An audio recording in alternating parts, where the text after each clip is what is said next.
वांग्याची भाजी बऱ्याच प्रकारे तुम्ही बनवली असेल, पण मी आज ज्या पद्धतीने तुम्हाला वांग्याची भाजी सांगणार आहे, दाखवणार आहे, अशी कधीच नसेल बनवली. आज मी तुम्हाला चाळणीतली वांग्याची भाजी बनवून दाखवणार आहे. त्यासाठी काय केलं, खोबरं घेतलं, फूल घेतलं, तीळ घेतले, शेंगदाणे हे छान भाजून घेतलं. त्यानंतर मिक्सरच्या जारमध्ये लसूण, कोथिंबीर आणि सगळे भाजलेले मसाले घालायचे आहे. मस्त छान मसाला करून घ्यायचा. मसाला छान बारीक केला की यामध्ये हळद घालायची, थोडीशी मिरची पावडर, थोडासा गरम मसाला, काळा मसाला, तुम्हाला आणखीन मसाले घालायचे असेल तर घालू शकता, आणि चवीपुरतं मीठ घालायचं, थोडंसं तेल घालायचं, अमकं घालायची जरूरत नाही, आणि छान मस्त मिक्स करायचं. आता इथे वांगे मी कापून स्वच्छ धुवून घेतलेले आहेत.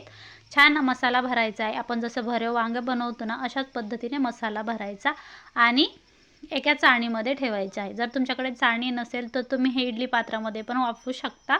छान भरून झालं की दणदणीत एका कढईमध्ये पाणी घालायचं आणि दणदणीत वाफ काढून घ्यायची. दणदणीत उकळी आली की त्यावरती चाळणी ठेवायची, झाकण ठेवायचं. एक 5 मिनिटाच्या नंतर तुमचं वांगं अशा पद्धतीने शिजणार आहे. पाहू शकता किती छान वांगं शिजलेलं आहे. आपण अशी जरी भाजी केली तर भाजीमध्ये वांगं अजिबात शिजत नाही. बऱ्याच ताईंनी अनुभव पण घेतला असेल. आता हे वांगं तुम्ही असंच पण खाऊ शकता. पण काय करायचं, एका कढईमध्ये तेल घालायचं, थोडीशी हळदी पावडर, मिरची पावडर, गरम मसाला, कोथिंबीर आणि पाणी टाकायचं आहे. आणि जो उरलेला मसाला आहे आपला वांग्यामध्ये भरलेला, तो मसाला घालायचा आणि मस्त रस्सा बनवून घ्यायचा. हा रस्सा खूप भारी होतो. वांगे घ्यायचे, रस्सा घ्यायचा, वरून बाजरीची भाकर करायची आणि मस्त दणकून खायचं आहे. आवडलं तर लाईक करायचं आहे. धन्यवाद.